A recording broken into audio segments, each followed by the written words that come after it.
Hello and welcome to Oakville Matters. Our city calls itself a town and feels like a village when we meet each other halfway. And we work together to grow our harmony, our prosperity, and our livability for everyone. Today, we're going to try to unravel the history of how Oakville came to be a lower tier municipality at the bottom of an upper tier municipality called Halton, which often confuses residents. And to help us unravel that, we have Dr. Zach Spicer from York University. And as you can see, he's representing York University with a beautiful shot of Sperry Hall. So, and I hope I said that right. Thanks, Zach, for joining us today.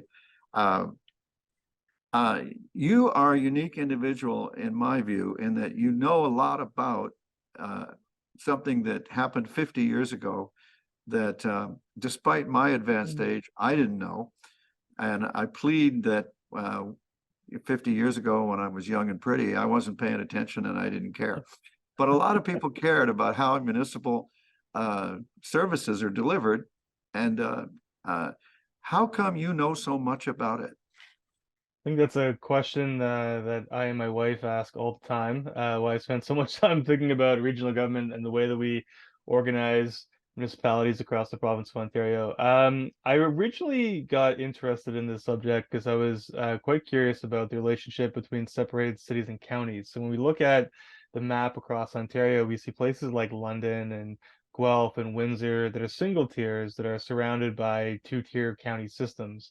And very early on in my career as a PhD student, I was quite curious about how these places worked to provide service continuity and how they work together to provide events and programming for members of the public within those respective areas, because those are essentially municipal governments that have no institutional connection, but geographically, socially, economically, they're all very connected. So from there, I got curious about the process of city-county separation, which led me to thinking a lot about regional government, which has taken me on a varied and I think kind of interesting career from there. So now you learned enough to write a book, The Boundary Bargain.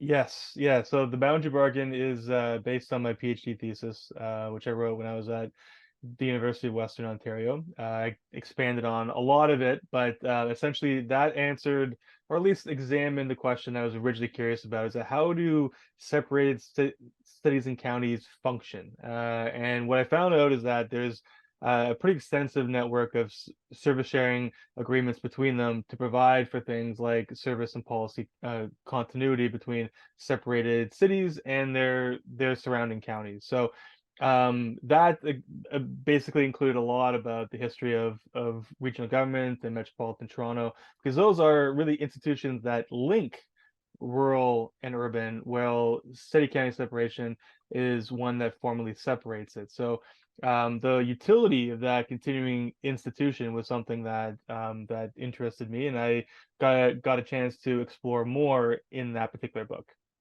Well, your book was a hit with my wife teaches in this field and she uses your book. So you sold at least one, and At least one. let's hope that the students buy it too. You never know. It sold tens of copies from what I've been told. So Well, she's turning her book, her PhD dissertation into a book for the U of T Press, and also looking forward to selling tens of copies. awesome, love it. So your book led to a very interesting connection with Darcy McKeough. Do you want to talk about that? Certainly. So when I was a assistant professor at Brock, my book was finally released. This is 2016. Darcy McKeough is a former Minister of Municipal Affairs and the former Minister of the Treasury, and he had a very interesting and I think kind of thought-provoking career both in politics and in the private sector. But he was writing his memoirs at the time. The book was released about a year after we connected. It's called The Duke of Kent. I would encourage everyone to pick it up. I think it's a fascinating look into the province's history from his perspective. And he wrote me a note. He read my book in anticipation of writing and finishing his memoirs. And he took a moment to reflect upon his time as minister. He was one of the major players in the creation of regional government across Ontario, and he thought through some of the same challenges that I brought up in the book. Right? Is that why are we still separating cities from counties, and then looking at all the growth pressure that's emanating outwards of the city, outwards from the city of Toronto? So he took a moment to think through the utility of separating institutions and also considering linking them. And he got a chance to, reflect upon his work as minister creating regional government. And I think given that he was writing his own memoirs, he was in a kind of reflective mood. So he basically gave me some advice on my book. He liked certain parts of it. He, took exception to certain parts of it, which I think is great. That's what, every reader should be doing. And he basically went through region by region to talk about, what he saw as problems, what he would do if he were still minister. What I particularly liked is that he concluded by saying, "I really miss being the minister of municipal affairs." I think that he kind of watched the system evolve around him, and but he was still very, very sharp and still very opinionated and still wanted to see things a certain way. Well, you were kind enough to share that letter with me, and there was a remark in there about what he thought should happen to Burlington and Oakville uh, that I appreciated. Yeah, so he basically looked at every single regional government, and he looked at the Greater Toronto Area as a whole. His view at that point, and I think it's probably still a view that he would hold, given it was only a couple years ago when we connected, was that there needs to be larger yet weaker regional systems across the Greater Toronto Area. So he was very much in favor of a big, broad Greater Toronto Area upper tier government that could be flexible, relatively weak, but could be flexible in terms of regional service delivery. Still saw a lot of challenges moving people and things around the region, but he really thought that in some of these regions, some of these cities had outgrown the utility of regional government. So Halton was definitely one of them. He thought that he saw at least what he called two strong cities. So Oakville and Burlington, which he thought should be single tier governments. And he thought perhaps there was some ways there where the northern portions of Halton region could be consolidated with other counties around the region, but he was very adamant that he thought Oakville and Burlington should probably be single tier governments that could potentially benefit from having a large, broad GTA government that could provide certain regional services like transportation and things along those lines. But he really saw an opening there to sort of get rid of Halton region and create two strong single tier municipalities. Well, and speak of the devil, the province is currently discussing among mayors at least, and I also believe senior municipal staff, um, yet again discussing GTA-wide transportation. And I remember about 16 years ago, 17 years ago, I was appointed to the then GO board, and there was a discussion there about how hard it was to integrate local transit systems with the GO train system. And the gentleman who was the CEO said something to the effect of, it would be easier if we ran the local transit systems. And I said, right on the spot, I'll give you my transit system lock, stock, and barrel for free. And I he thought better of the idea immediately. Yeah, I think you're probably not the only mayor who was curious in that particular trade-off. Yeah. So now you also have another angle that you bring to this, and I want you to help me. In a good movie, what happens is the movie maker makes you think that the story is going this way, and then it's a surprise and it goes this way, and then it goes that way. So 2018, 2019, there was a big review of regional government. Michael Fenn and Ken Sealing were appointed these I don't know, facilitators, I'll call them, and they went around and interviewed many people. I was one of them. And my fear and my perception was that they were out to, or they'd been instructed to, figure out a way to wind up the local tier and create the city of Halton and the city of Peel and stuff like that. And since I met you, I've learned that you had some kind of a role in that exercise. And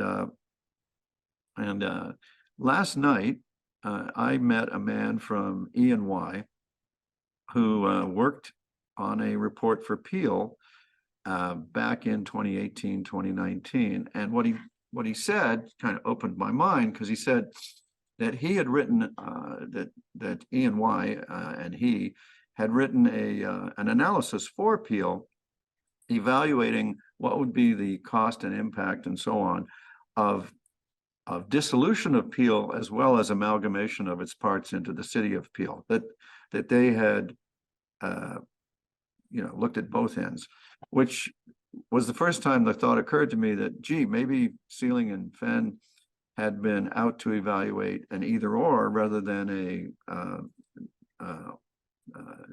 create a bunch of new mega cities.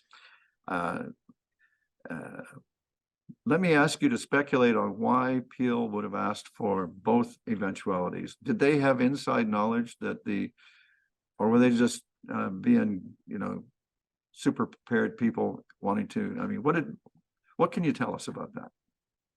Certainly. So, 2018, I was a senior policy advisor with the Ministry of Municipal Affairs and Housing, and I worked in one of the policy branches that supported the work of Michael Fenn and Ken Sealing during that review phase.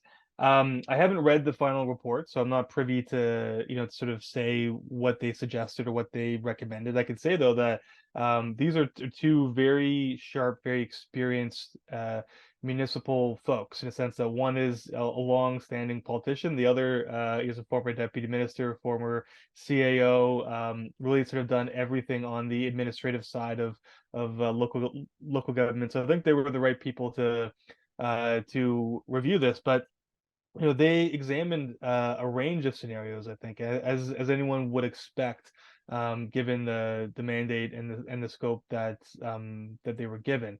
I think at that point in time, the province was genuinely curious about what to do with all of these regions, and that's the reason why they did a review. We hadn't done anything like that in many years, and I think that what we saw at the time when the regional governments were created, the province at that point in time saw a tremendous amount of growth happening within the Greater Toronto Area, and in some regions there was that growth had accelerated at an incredibly rapid rate. In others, it was expected to emerge over a kind of 20-year period. So each of these regions grew at very different rates. Each of them have very different challenges, geography, local economies, different service integration mechanisms, things along those lines. So each of the regions is very, very different. I think what was really good about that particular review is that they were looking at them individually as opposed to a system-wide approach.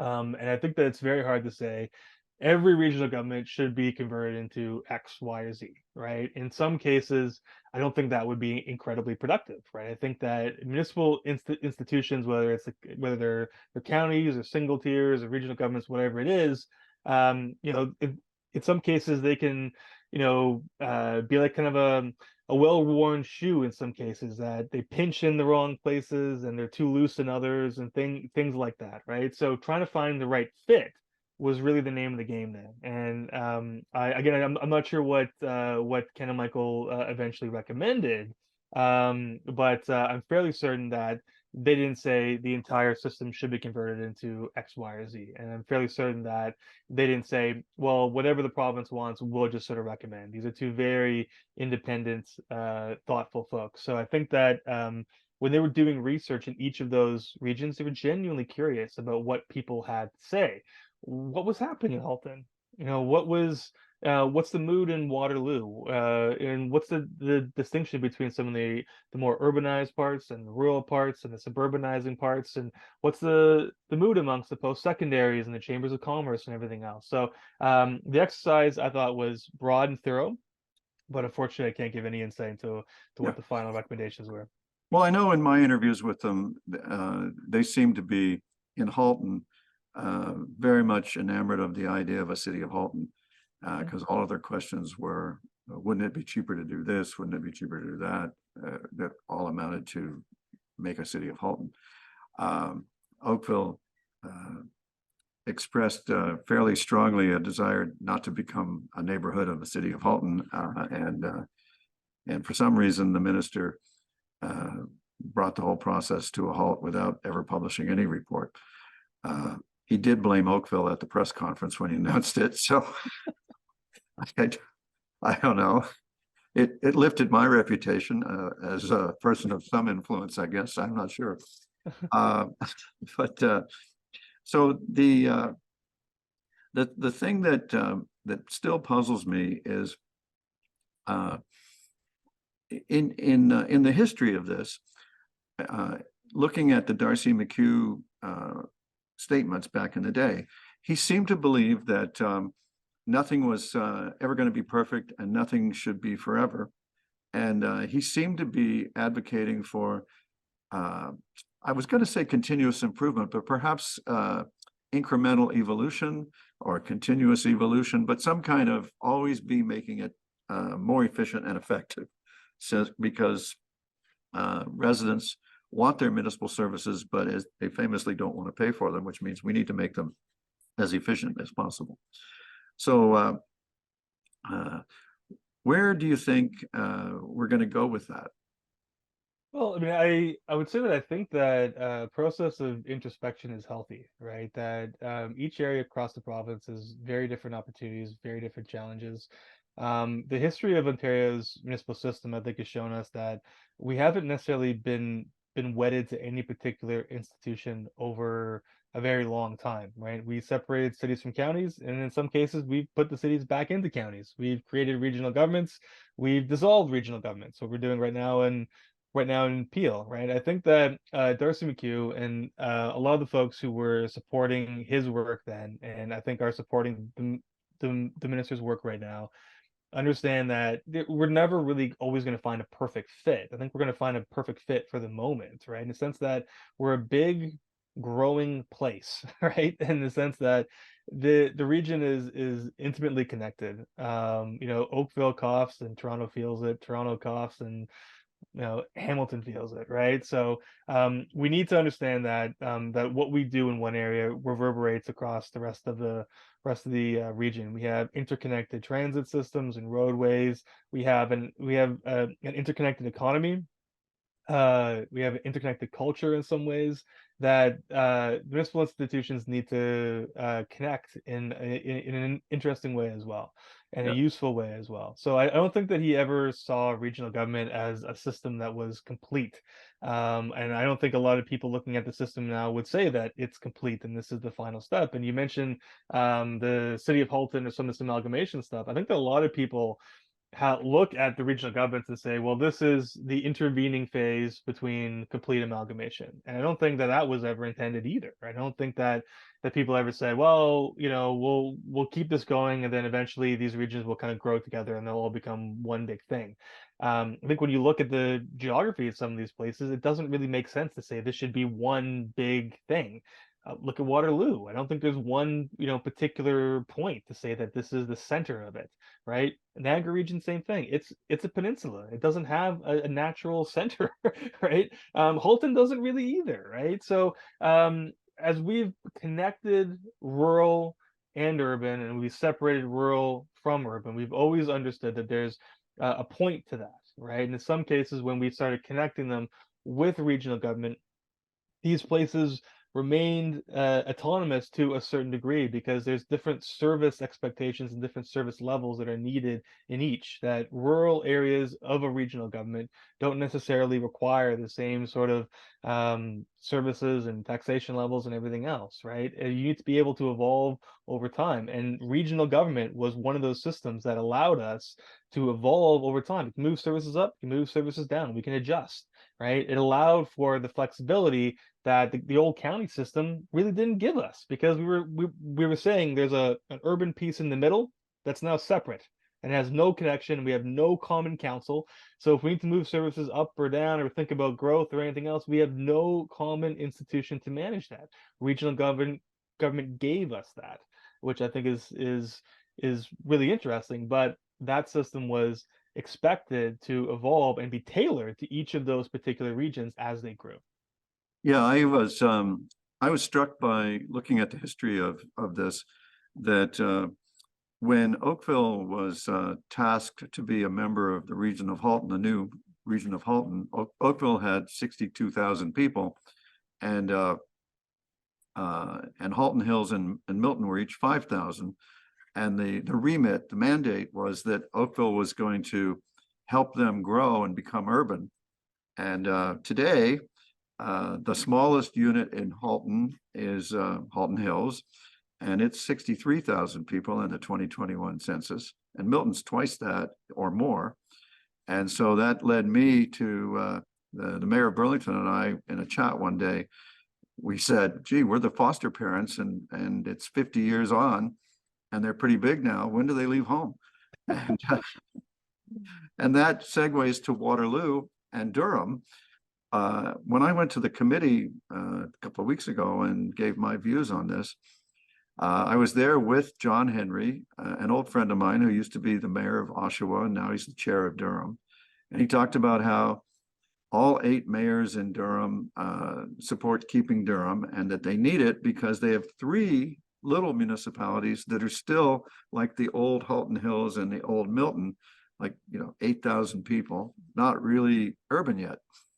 And the committee asked him and me which of us was right, and we each said, because I think we knew about Darcy, we said, well, it's right for Durham, but it might not necessarily be right for Halton. People grow at different rates, and Halton was a simpler construction than Durham. Absolutely, I would definitely agree with that. I think there's areas across the province where regional government has clear benefits, right? And I think Durham is definitely one of them, especially when you have each mayor putting their hand up and saying it works for us, please keep it, right? And you're right. A lot of the sort of original intention about regional government was to extend the economic benefits of those within urban settings towards those in rural settings, right? There was an expectation that the more rural areas around these rapidly growing urban centers were going to become suburban and urban themselves, right? The growth was naturally going to move. Either it was going to move north, south, east, or west. It was going to happen. So a common institution allowed regions to manage that properly, as opposed to having it be completely unchecked. And so I think if you look at London, for instance, is that London is some distance away from the Greater Toronto area, as we would probably naturally conceive of it being. But they have tremendous growth pressures now because they have people moving out. And over the last, I think, 10 to 15 years, they've had tremendous growth pressure going north. And so the London city center is pretty far north, and that the growth is kind of going over the boundary towards Middlesex County. London has a lot of trouble thinking about how do they manage that? How do you manage traffic and transit and water and everything else when there's no common institution connecting them and linking them? The same sort of challenges in places like Guelph, right? Wellington County is growing rapidly, right? There's a desire to build housing and everything else. You have to manage a life around that growth, right? So regional government has allowed for a more, I think, managed, more directed, and more natural growth. But you're right, a lot of these places they're not tiny townships anymore, right? And I think when we get to some of the challenges around what to do with regional government, it's those smaller rural places that really present a bit of a conundrum for policymakers back in Toronto, right? So when we used to think of Peel region, Hazel McCallion has been advocating for the dissolution of Peel or the separation of Mississauga from Peel for 20 years. But the challenge was you would start going north. And, could Mississauga 20 years ago have been a single tier government? I think absolutely. Did it still benefit from being in Peel? Probably, right? Brampton, same thing. But what happens when you get to Caledon? Caledon then was very rural. When did it have a sufficient scale and capacity to be a single tier municipal government? 20 years ago, no. What the government has said now is that that seems to be a population line where the province thinks that you can be a single tier government and provide value for residents, right? That residents are not going to be worse off by not being in a two-tier system anymore. So that's the line, perhaps, right? When we look at Niagara region and Waterloo, they still have some pretty rural places, right? That don't come anywhere near that sort of Caledon population threshold. So I think that's curious. That's a line that hadn't existed before. Yeah, there's several regions where the kids have not apparently grown up. And I get that. And I thought my friend John Henry made that point very well. And I supported him in that when the committee asked me. And I said, well, of course. Also, you know, Durham's immense. Like it's crazy big geographically. But, you know, I look at Caledon. I think Milton and Caledon are, I believe, both in the range of 135, 140,000 people. Very similar, very similar. And I should also mention too that in some of those regions where you still have very rural municipalities, that was by design, right? That there was an agreement at regional council that this is where growth should be directed, right? When you look at Waterloo region, they have an LRT system. They've been growing rapidly in Kitchener and Waterloo and adding businesses and post-secondaries. And they've evolved into a very prosperous area. And some of that growth is now kind of emanating out to Wellesley and Wilmot and places like that. But it was by design that those places were small and compact and rural and focused on farming. Right. And so now things are changing a bit, but it's very hard to look at a region like Waterloo and say Wellesley and Wilmot could be single tier municipalities. I don't know if residents would be disproportionately negatively impacted Yeah, by it's that if you a were to tough get rid thing of the region. tough thing to know. We've got about 20 seconds Oh, left. sorry. I could talk all day. I'm sorry. I might have jumped in because of my worry about the clock. It's been terrific of you to share this information with us. I really appreciate the work that you've done in this area. I thank you very much for this time, and I look forward to working with you again. And I want to thank you for tuning in today and watching, and I hope I see you next time on Oakville Matters.